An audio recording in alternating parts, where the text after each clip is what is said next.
பரிதி media நேயர்களுக்கு வணக்கம். முதலில் தலைப்புச் செய்திகள். ஜனாதிபதி கோட்டபாயவை தடுத்து குடிவரவு அதிகாரிகள் விசாரிக்கப்பட வேண்டும். டயானா கமகே தெரிவிப்பு.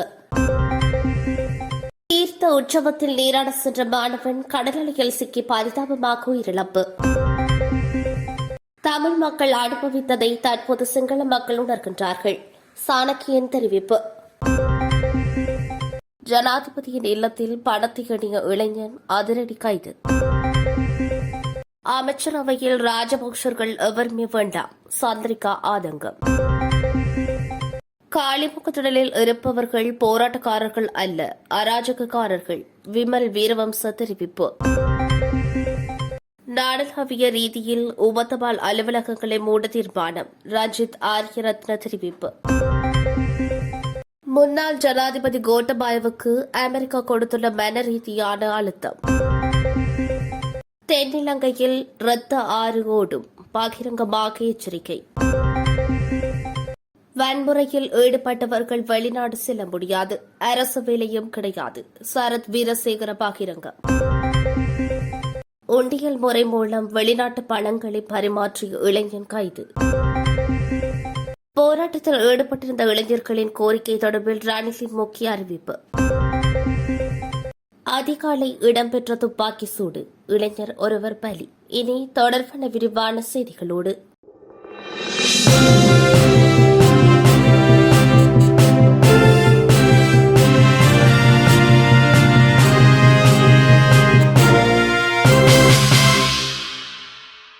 டலஸ் அழகப்பெரும ஜனாதிபதியானால் சஜித் பிரேமதாச பிரதமரானால் அரசாங்கம் நன்றாக இருக்குமா? பரிதாபமாக இருக்கும் அல்லவா என நாடாளுமன்ற உறுப்பினர் டயானா கமகே நேற்று நாடாளுமன்றத்தில் கேள்வி எழுப்பியுள்ளார். நாடாளுமன்றத்தில் நேற்று இடம்பெற்ற அவசரகால சட்டம் நீடிப்பு தொடர்பான விவாதத்தில் கலந்து கொண்டு உரையாற்றிய நாடாளுமன்ற உறுப்பினர் அண்மைய நாட்களில் நாட்டில் இடம்பெற்ற விடயங்கள் குறிப்பிட விரும்புவதாகவும் தெரிவித்துள்ளார். அண்மைய நாட்களில் நாட்டில் இடம்பெற்ற விடயங்களை குறிப்பிட விரும்புவதாக தெரிவித்தார். முன்னாள் ஜனாதிபதி கோட்டபாய ராஜபக்ஷ நாட்டை விட்டு வெளியேற முற்பட்ட போது குடிவரவு மற்றும் குடியகல்வி திணைக்கள அதிகாரிகளின் நடத்தை குறித்து அவர் குறிப்பாக கவனம் செலுத்தினார். அது தொடர்பில் கருத்து தெரிவித்த அவர், அப்போது முன்னாள் ஜனாதிபதிக்கு அப்போதைய ஜனாதிபதி என்ற வகையில் ராஜதந்திர உரிமைகள் இருந்ததாகவும், முன்னாள் ஜனாதிபதி நாட்டை விட்டு வெளியேற முற்பட்ட போது அவரது கடவு சீட்டை முத்திரையிடாத குடிவரவு அதிகாரிகள் உடனடியாக இனங்காணப்பட்டு உடனடி விசாரணை நடத்தப்பட வேண்டும் எனவும் தெரிவித்துள்ளார். சம்பந்தப்பட்ட அதிகாரிகளின் இத்தகைய நடத்தைக்கான காரணங்களை அறிந்து கொள்வது அவசியம். அவர்கள் சட்டத்தை கையில் எடுத்துள்ளனர், கடமையை தவறியுள்ளனர் என்றும் அவர் இங்கு கூறியுள்ளார். அம்பாறை மாவட்டம் பெரிய நீலாவணை காவல்துறை பிரிவில் உள்ள கடற்கரை பகுதியில் நீராட சென்ற பாடசாலை மாணவன் கடலில் சிக்கி உயிரிழந்துள்ளார். இச்சம்பவம் செவ்வாய்க்கிழமை மாலை 3:30 மணியளவில் பெரிய தம்பிரான் ஆலய தீர்த்த உற்சவத்தில் நீராட சென்ற வேளை இடம்பெற்றுள்ளது. தீர்த்த உற்சவத்தில் நீராட சென்ற 3 மாணவர்கள் கடலில் சிக்கிய வேளை 2 மாணவர்கள் உயிர் தப்பிய நிலையில் கரை சேர்ந்ததுடன் மற்றொரு மாணவன் கடலுக்குள் இழுத்து செல்லப்பட்டு மாயமானார். பெரிய நீலாவணை பகுதியைச் சேர்ந்த 16 வயது மதிக்கத்தக்க ராசநாயகம் சானுஜன் என்ற மாணவனே இவர் கடலுக்குள் இழுத்து செல்லப்பட்டுள்ளார்.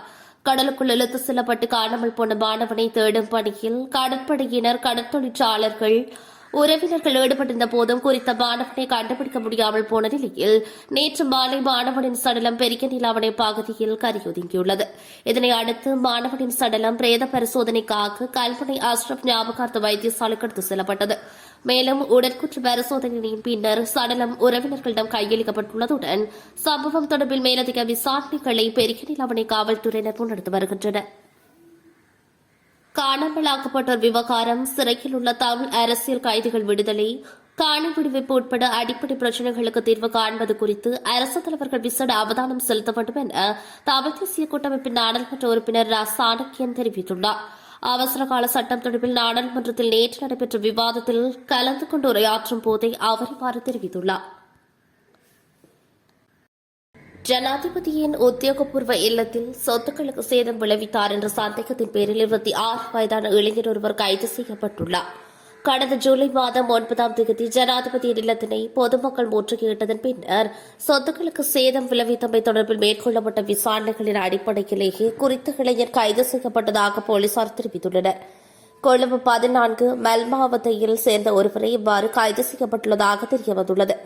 அத்துடன் குறித்த சந்தேக நபர் கொழும்பு ஹிசேனியா வீதியில் உள்ள கடைக்கொன்றில் பணிபுரிந்து வருவதாக தெரிவிக்கப்படுகிறது. ஜனாதிபதியின் உத்தியோகபூர்வ வாசஸ்தலத்தில் பொதுமக்கள் அரச கட்டிடத்தை முற்றுகையிட்டதன் பின்னர் காணப்பட்ட பணத்தை எண்ணிக்கொண்டிருந்த ஒருவரை இவர் என்பதும் தெரிவிக்கப்படுகிறது. புதிதாக அமைக்கவுள்ள சர்வகட்சி அரசின் அமைச்சரவையில் ராஜபக்சர்கள் எவரும் அங்கம் வகிக்கக்கூடாது. அவர்களுடைய ஸ்ரீலங்கா பொதுஜன முன்னணியும் ஆதிக்கம் செலுத்தக்கூடாது. அனைத்து கட்சிகளையும் உள்ளடக்கியவாறு சர்வகட்சி அரசு அமைவதே நாட்டுக்கு நல்லது. இவ்வாறு முன்னாள் ஜனாதிபதி சந்திரிகா பண்டாரகுமார் துக்க தெரிவித்துள்ளார். இது தொடர்பில் ஊடகங்களிடம் அவர் மேலும் தெரிவித்ததாவது: முன்னாள் ஜனாதிபதி கோட்டபய ராஜபக்ஷ, முன்னாள் பிரதமர் மஹிந்த ராஜபக்ஷ இருவரையும் மக்கள் விரும்பவில்லை. இதனால் தான் மக்கள் நாடெங்கும் போராட்டம் நடத்தினார்கள். புதிய ஜனாதிபதியை பாராளுமன்றம் தெரிவு செய்துள்ளது.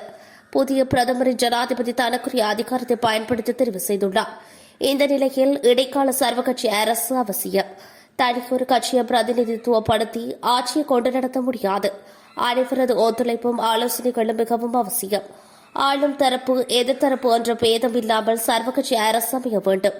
அதேவேளை புதிய பிரதமர் தொடர்பில் சர்வகட்சி அரசு தான் தீர்மானிக்க வேண்டும் என முன்னாள் ஜனாதிபதி சந்திரிகா பண்டாரகுமார் துங்க தெரிவித்துள்ளார். எனக்கு ரணில் விக்ரமசிங்கவின் அமைச்சு பதவி தேவையில்லை. எனக்கு எனது நாடு அவசியம் என ஸ்ரீலங்கா பொதுஜன பெரமுனவின் நாடாளுமன்ற உறுப்பினரும் தேசிய சுதந்திர முன்னணியின் தலைவருமான விமல் வீரவம்ச நேற்று நாடாளுமன்றத்தில் தெரிவித்துள்ளார். அவசர கால சட்டம் தொடர்பான விவாதத்தில் கலந்து கொண்டு உரையாற்றும் போதே அவர் இதனை கூறியுள்ளார்.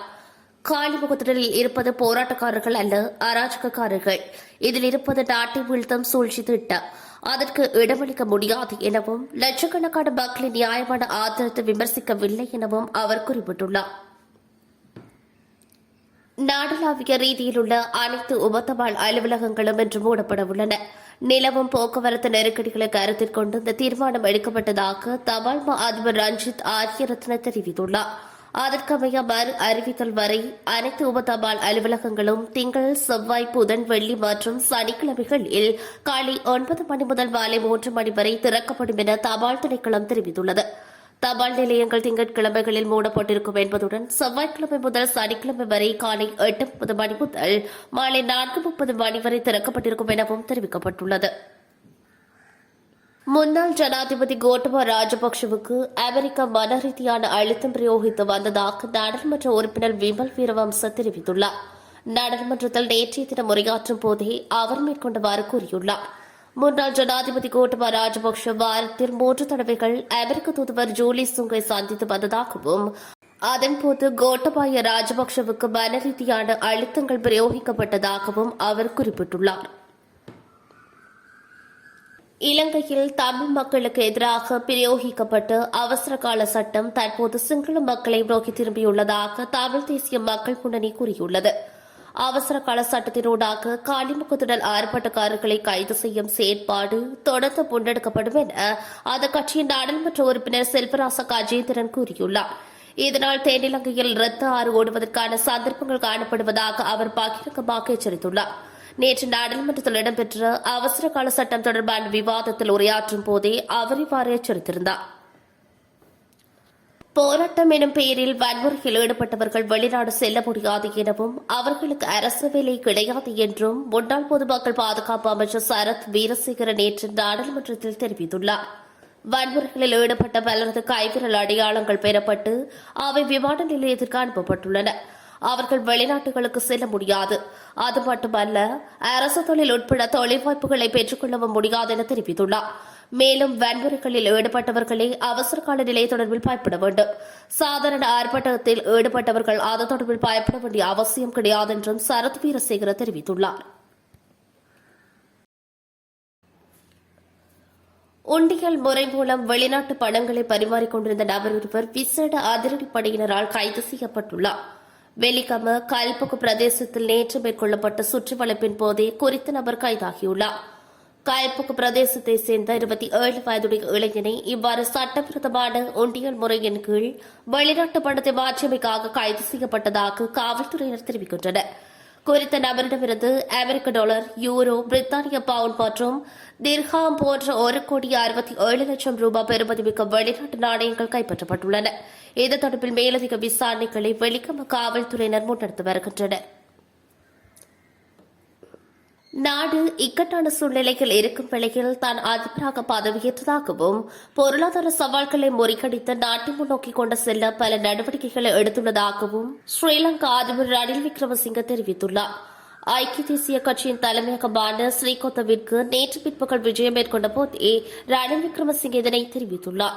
தொடர்ந்தும் அவர் கருத்து தெரிவிக்கையில், நாட்டின் சட்டத்தின் பிரகாரம் அமைதியான முறையில் போராட்டங்களில் ஈடுபடுவதற்கு சகலருக்கும் அனுமதி உள்ளதாக தெரிவித்துள்ளார். மேலும் போராட்டத்தில் ஈடுபடுபவர்களுக்கும் அதிக உரிமை உண்டு எனவும் தெரிவித்துள்ளார். நாட்டின் அமைப்பை மாற்ற வேண்டும் என்பதே போராட்டத்தில் ஈடுபட்டிருந்த இளைஞர்களின் கோரிக்கையாக இருந்தது. ஆகவே அதனை தானும் ஏற்றுக்கொள்வதாகவும் அவர் தெரிவித்துள்ளார். இன்று அதிகாலை ரத்மலானை பகுதியில் உள்ள வீடொன்றிற்குள் நுழைந்த இருவர் மேற்கொண்ட துப்பாக்கி சூட்டில் இளைஞர் ஒருவர் உயிரிழந்துள்ளார். ரத்மலானை சில்வா மாவட்ட பகுதியைச் சேர்ந்த 30 வயதான இளைஞர் ஒருவரே உயிரிழந்துள்ளார். துப்பாக்கி சூடு நடத்தப்பட்ட போது உயிரிழந்த இளைஞரின் மனைவியும் வீட்டில் இருந்ததாக காவல்துறையினர் தெரிவித்துள்ளனர். துப்பாக்கி பிரயோகத்தை மேற்கொண்ட சந்தேக நபர்கள் இதுவரை அடையாளம் காணப்படவில்லை என்றும் குறித்த இருவரும் தப்பி சென்றுள்ளதாகவும் காவல்துறையினர் தெரிவித்துள்ளனர்.